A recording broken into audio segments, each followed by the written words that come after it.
like to say hi, everyone. Welcome to 10 Minutes in Tinseltown with Ms. Meliz. I'm Melissa Reyes, and I'm happy to have with me Vicky Ayala. She's from VickyAyala.com, and Vicky is a personal brand strategist and business entrepreneur consultant. And she is extremely tech savvy and is very bright. And I'm so happy to have her here with me tonight. Welcome, Vicky Ayala. Thank you for being on. Now, the first thing I want to ask you about, Vicky, is what are you most passionate about? What is the thing that you're most want to be known for right now? What I'm passionate about or what I want to be known for? So I think of passionate, I'm passionate about writing, I'm passionate about adventure. What are you most passionate about? What I want to be known for. What are you most passionate what I'm about? passionate about is like adventure and like writing. And even like storytelling. Like, I like escape. So, try to infuse a lot of that. Adventure, writing, just kind of, going to a different state. Like I love movies, I love television, like I love the idea of storytelling and escapism. Escapism. Okay. So you're most passionate about being someplace other than where you are. More or less. Or I'm going someplace about else. Possibilities. And just, Possibilities. Like, anything can happen.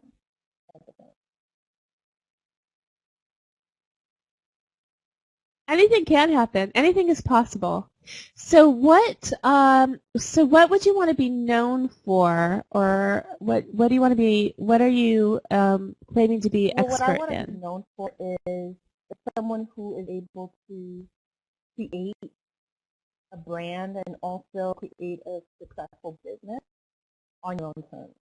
So being able to define what I want my lifestyle to be, being able to define what I want my career to be, and being able to live it and do it.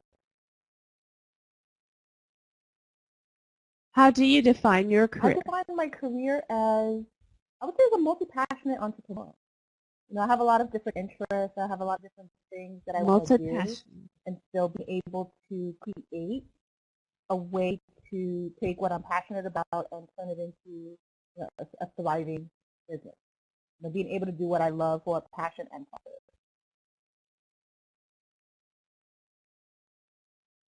And what is it that you love most?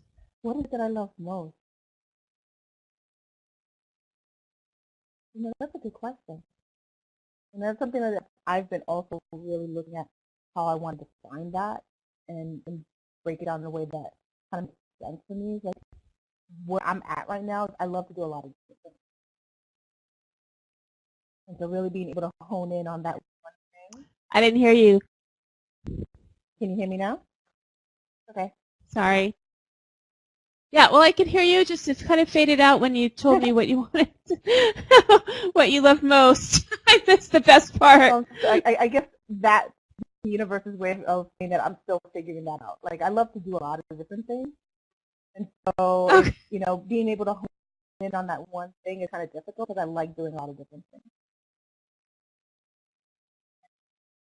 I like doing a lot of different things. Well, I know that you are working with multi-passionate entrepreneurs and consulting and helping other people.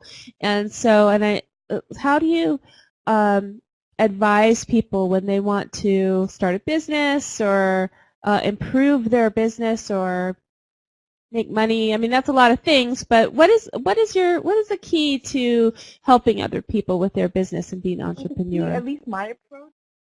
Or wantrepreneur. My approach, or at least the approach I'm taking, is a little different from others. I don't necessarily just focus on, okay, this is your idea, how do we make money out of it? What I've been transitioning into doing more is helping people identify what is it that you love to do. Because essentially you can market just about anything. You can build a business around anything.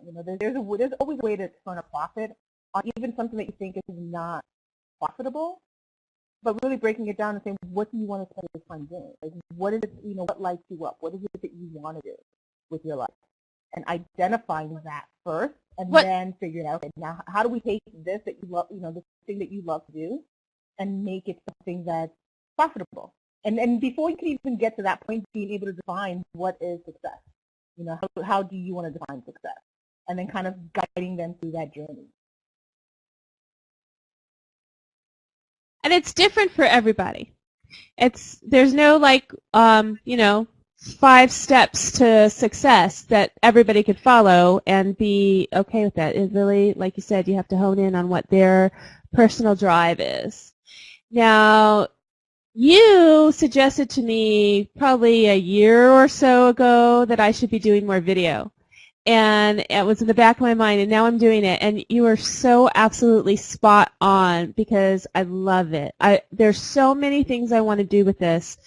I like doing the interviews. I like doing one-on-one, but I want to also go into doing some webinars and training and group topics, topical conversations.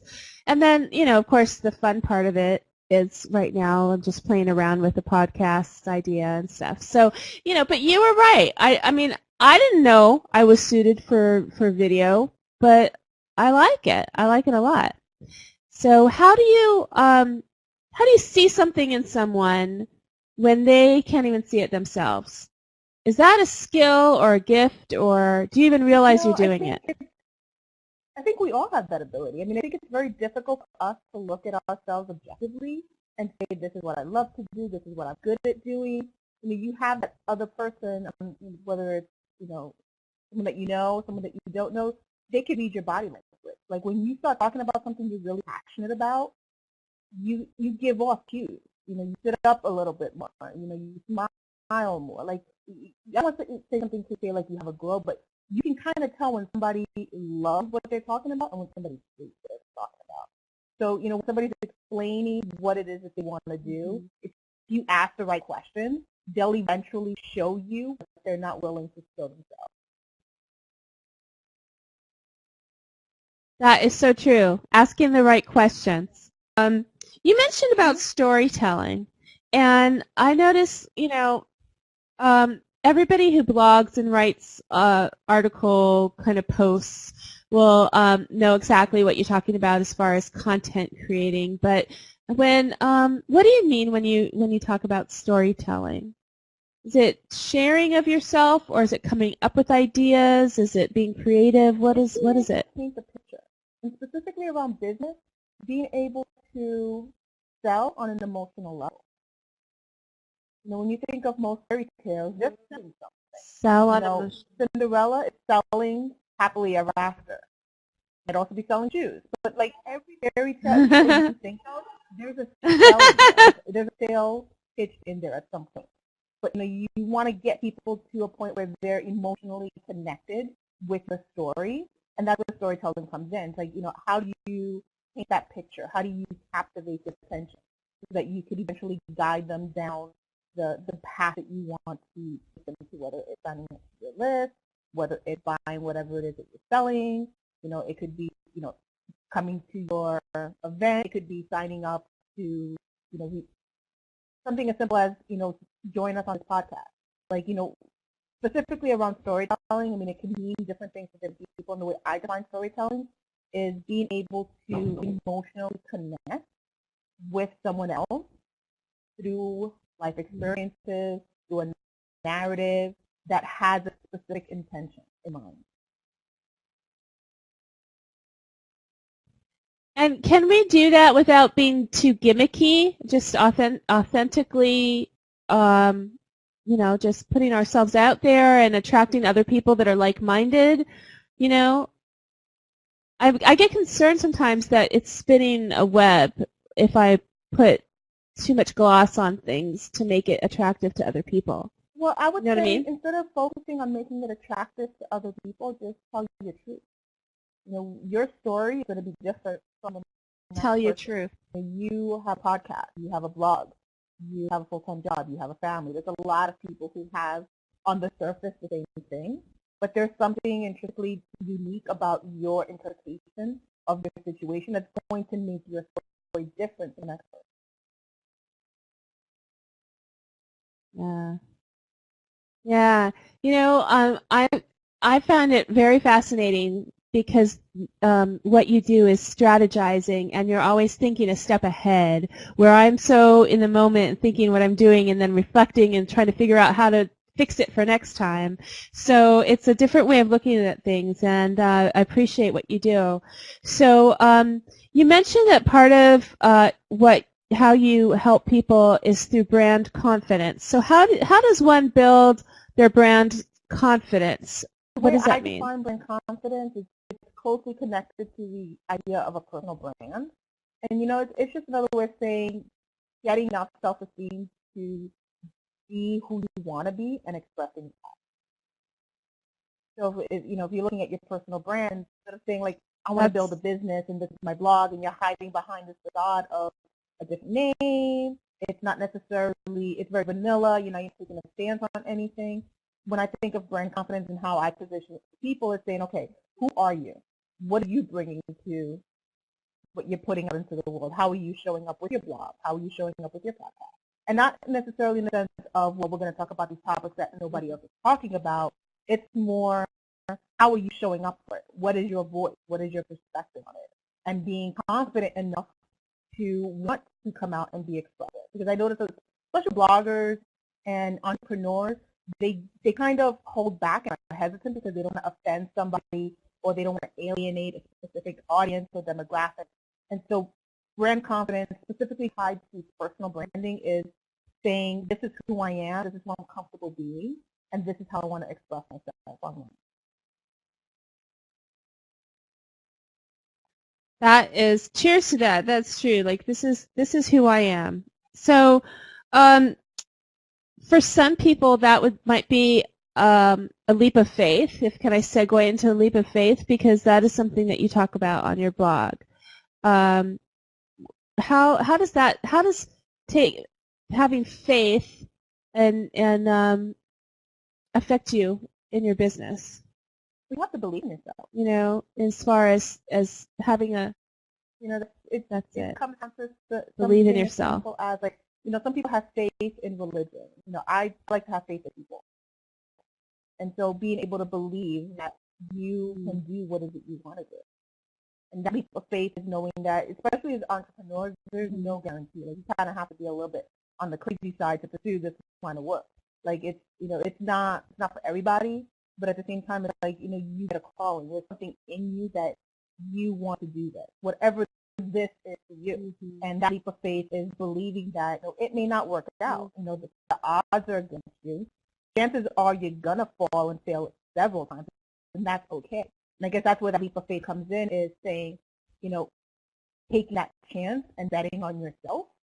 Because if you're not willing to do that, somebody else can. Why should I believe in you if you're not willing to believe in yourself? Someone else is going to do it. Why should I believe in you if you're not willing to believe in yourself? And you have to be able to really put that out there. And that is a leap of faith. Thank you, Vicky. Thanks for explaining that. I want to talk a little bit more about you. So tell me, what do you like to do for fun? Let's get to know Vicky. What do you like to do for fun? What makes you happy? What makes you smile big like that? Sleep makes me very happy. Sleep? I don't get a lot of sleep. How have you been sleeping lately? Insomnia patterns. So for me right now, sleep is something that I've come to. When I do get enough sleep at night, I appreciate it the next morning.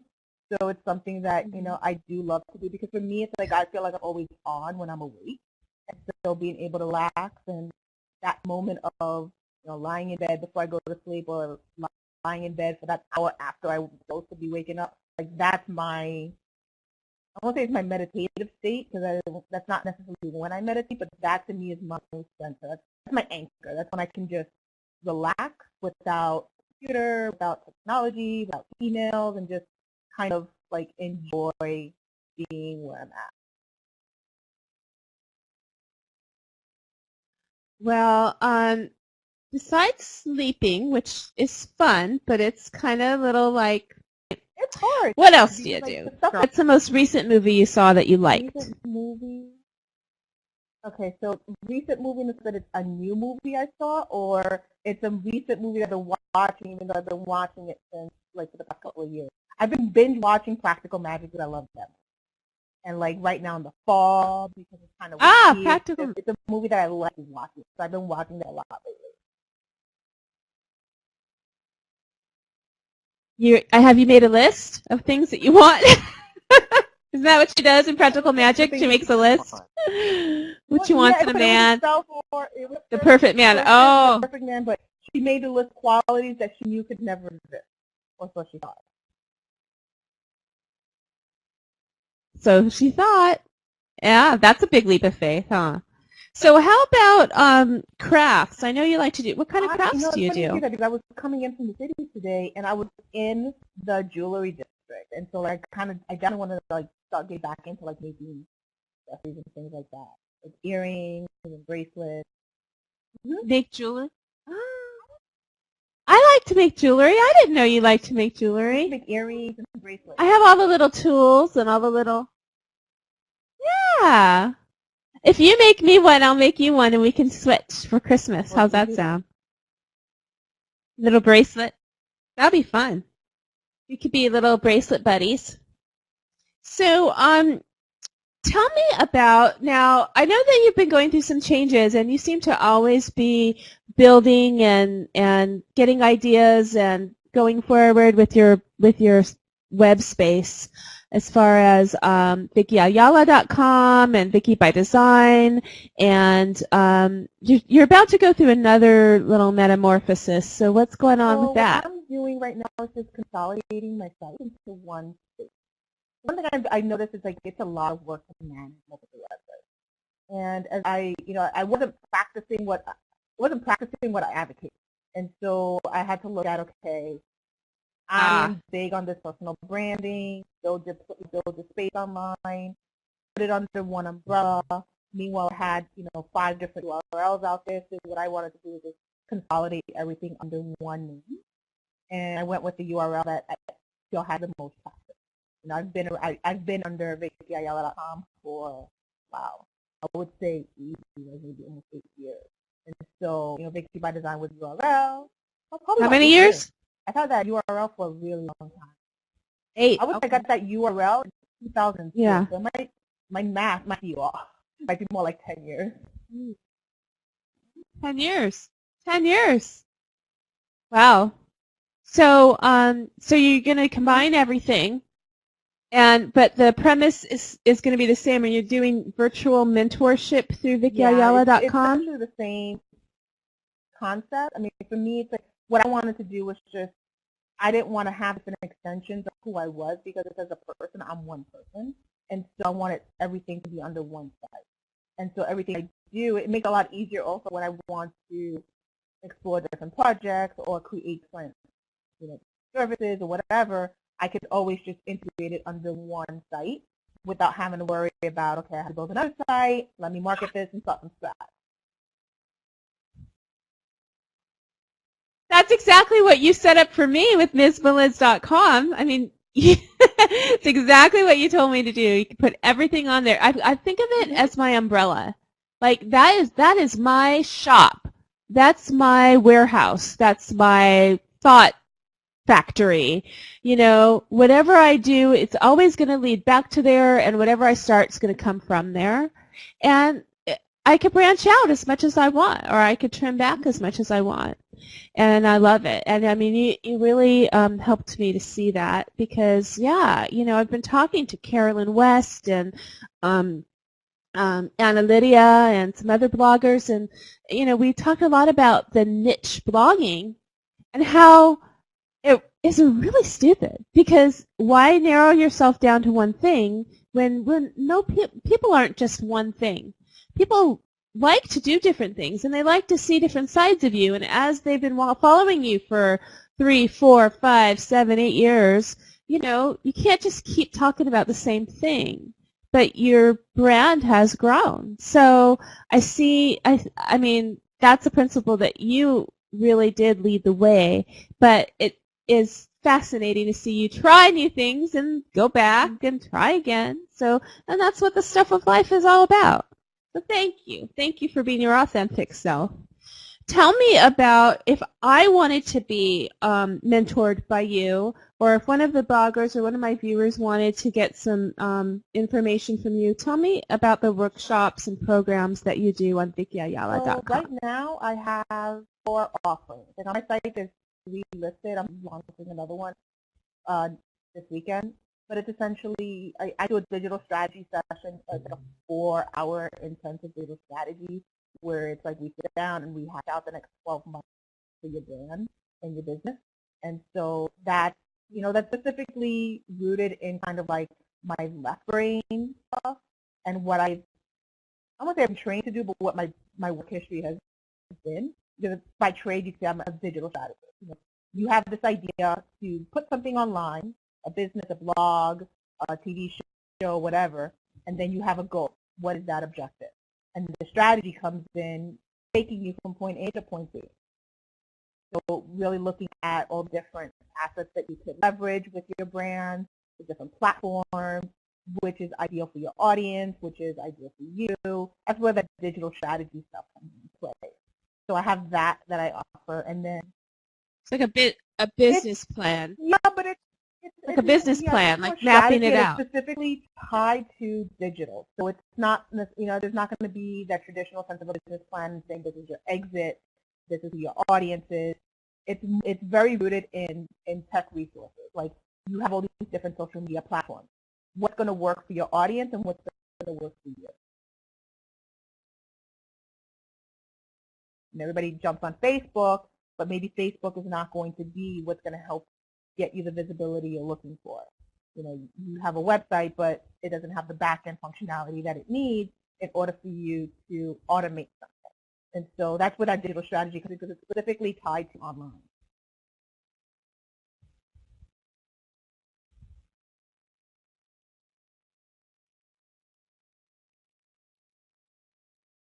Awesome. Awesome. And so, speaking of social media, what are your predictions for the future of social media? And, well, pertaining to women, let's say, as far as multi-passionate entrepreneurs. How do you find the resources changing? Do you have predictions about the future of it? Masses are. So you can have a platform pop up tomorrow, and it can look like the next big thing. But if it doesn't have the mass audience in it, then it's not really going. There's not much you can do to leverage. So I would shift away from platforms and just look at. I think people are going to start getting more intimate with how they build their relationship online, and not intimate in the sense of more that one-on-one.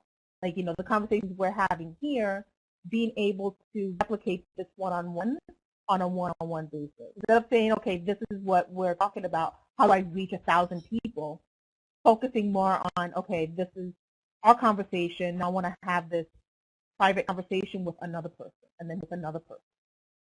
And trying to shift away from that mass marketing appeal. And in a sense, you can kind of say it's more going niche, but really focusing in on who do you want to target, who do you want to serve, who do you want to work with, and going after those people one by one. So that way, when you build that relationship with them, it's much more meaningful. Yeah.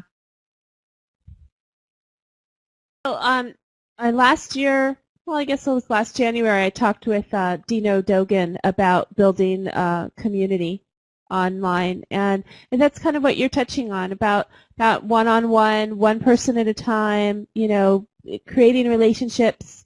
I think it's really important. And so I have stopped looking at my numbers. I really try not to.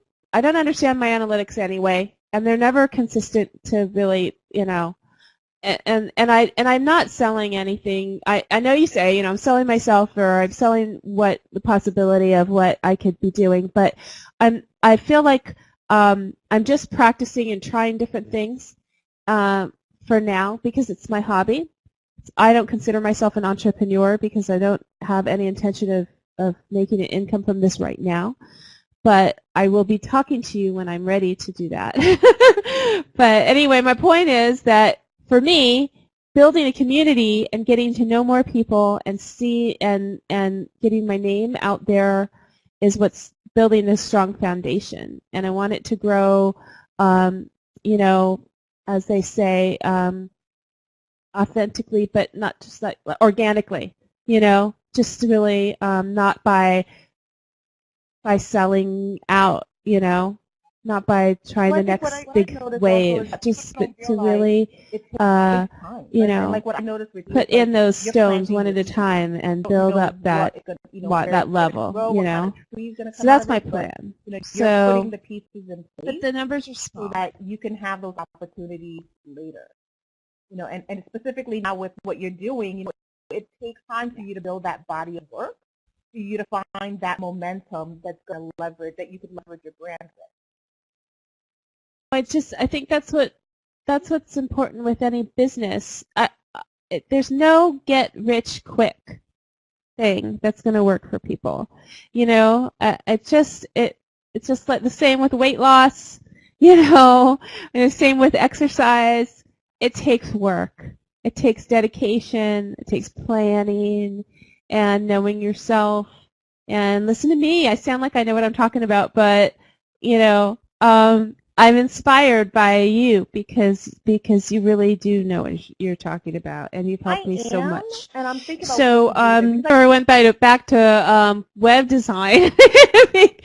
Perfect thing for that. But you know, I think that not everybody gets the concept of design and how we can mold and shape our lives and carve in our way of our path, you know, as far as it being a design or even, you know, in spirituality where you have, you know, the grand design.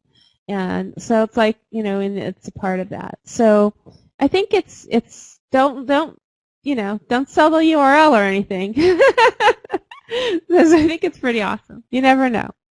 You never know. So, Vicky, where do you like to hang out? I know, like, you've been to LA, and yeah, I want to hear where your favorite place is, but I also want to hear about where do you like to hang out in NYC? It's like a 15-minute. What's a cool I've noticed I've been going there. It has like this really old-fashioned like downtown area where you about a feel like what? you're in this is Westfield. little town. So it has kind of like, so when I want to feel like, when I don't want to, feel like I'm in a city, that's where I like to go. If I'm in the city, places I like to go, now's not a good time because I'm really not still in the city right now. Like, I try to stay away from the city, except during the holidays. I like going to like by Rockefeller Center where they have like the window shops, the window decorations, and like the stores. But it gets congested with tourists, so. Okay.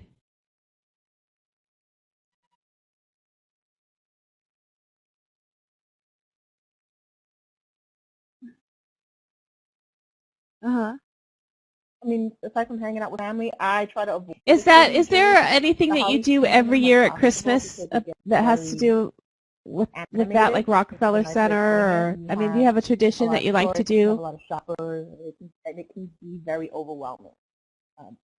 So as far as like during the Christmas season.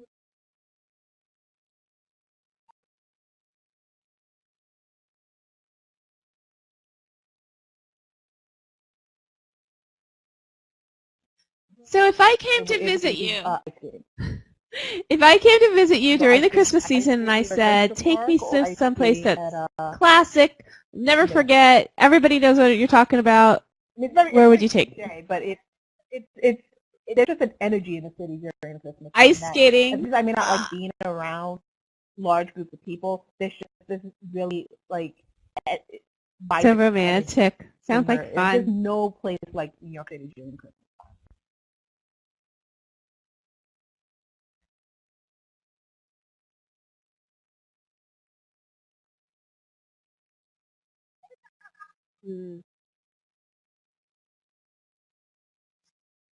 That sounds good to me. So I like I'll start Jewellery. booking my trip. No, I'm just None of kidding. these are Disneyland. So, And Vicky, I just kept what going back about in to it. Hollywood? When you were It's like a living in cat. It's like LA, okay, and I drive by. what was your I favorite usually get place my to go tea. hang out I at? could sit there for like 4 hours and work. Liter- So that was the place I Literati. like going to. They have Awesome. food. It's really good food. No, they do like sandwiches. If I remember correctly, it was like on one side was like the And restaurant, what kind of and food? Do they then have food there? the other side was where they like the It's table. Italian? You place your order. They give like this little a number card that Ah. has like whatever And- number on it, and they'll bring you your order wherever you're sitting based on that. So it's a cute little spot. I didn't go to too many places. So that's Santa Monica, I think. I want to say Santa Monica Boulevard. I'm not 100% sure. I know it was on the way to the beach. And where's that? That's on. It's.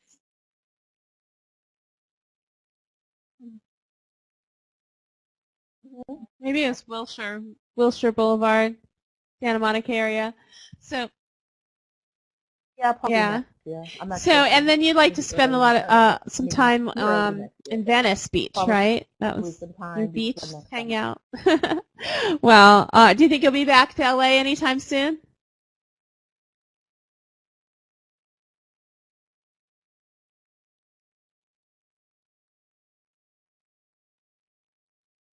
Well, I hope we get together and see you when you're here. And if I'm ever in New York or New Jersey, I will definitely hook up with you because you're just a lot of fun. We had a lot of fun when we were driving around in West LA in the Jeep. So not very many people have had that excitement adventure in my Jeep. Hey, it's running better too, by the way. Got it fixed. But then my son took it. He took it up to school. So Vicky Ayala, I have a quote from you where you say, with the right strategy, guidance, support, and know-how, you can build an online business doing what you love. So that's what you do, right? That's awesome. Congratulations on doing that. So, and thank you for inspiring and leading the way. I have a couple more minutes, so I want to make sure that I mention that to please follow me on Ms. Meliz on Twitter, MIZ, and also 10 Minutes in Tinseltown has its own Twitter. It's at 10 Minutes, TENMINITT. And I will have that up on the screen. And now, let's see. I'm looking through all my cards. I'm out. I'm out of questions. I'm done. Do you have any questions for me? Oh, yeah. Okay. The 10 Minutes in Tinseltown. This is my vision. This is my plan. I have, right now this is the 10th episode. So I have through December scheduled one a week with various people that I have met online and authors and business strategists and bloggers and entertainers. And I have a real exciting episode coming up for Halloween with a horror expert. And I have some personalities. So these are just people that I want to talk to. And following the same format of what are you passionate about? What do you like to do for fun? Where do you like to hang out? And in that, talk about what they're good at, and what they like and share their insights. The videos go on my blog and on YouTube. And then at some point, which I haven't decided quite how many yet, but when I have, couple dozen. I'm going to post them on iTunes as podcasts. So I've been researching, doing my homework. I've joined podcasting groups. I'm in a podcasting tribe. I'm in I'm been kind of learning and following along with a bunch of podcasts. I'm going to NMX in April, which is the New Media Expo, where they have the 10th annual podcast awards. And I went there last year, got a little taste of it, but this year I'm going as a podcaster, so I'm really excited about that. And I'm learning so much. I'm learning about myself. I'm learning about my friends. I'm learning about the technology. I'm learning about the newest stuff that, riding the wave, truly, because podcasting and video content is what's popular right now. So, yay me. So coaching? But I haven't lost sight of all my other projects. I'm writing another book. I am still blogging. I'm still doing reviews. I'm doing entertainment and travel. And, still life coaching. Yeah, absolutely. And I'm going to be doing a couple speaking things coming up. I'm going to be doing one at Entertainment New Media Network's conference this coming year, I guess, on video podcasting. They asked me to talk about that. And then I'm going to be doing something with SoCal Lady Bloggers, kind of a little bit more about the new year, kind of re-energizing and developing a focus for the new year and kind of balancing life balance, kind of. So, I'm still doing that, and I'm putting out a lot of good positivity in my blog, because everything that I do, I try to look at the positive side of life and live in the moment and enjoy it, because you never know. I was talking about it earlier before you came on. Just never know what's going to happen, and you got to just live it. Just do it. Hour went by fast. Be it. So, any other questions? A little bit. All right. Well, Vicky, it's been an hour. Can you believe that? I feel like dancing? Just a little bit? Yeah. Come on, let's dance. All right. I love you. Thank you for being on 10 Minutes in Tinseltown. This is Liz. And thank you, Vicky Ayala. Thank you, Screencast. Thank you, Firmu, for my cool non-glare glasses. And see you next time. Bye. Thanks for not spoiling Scandal for me.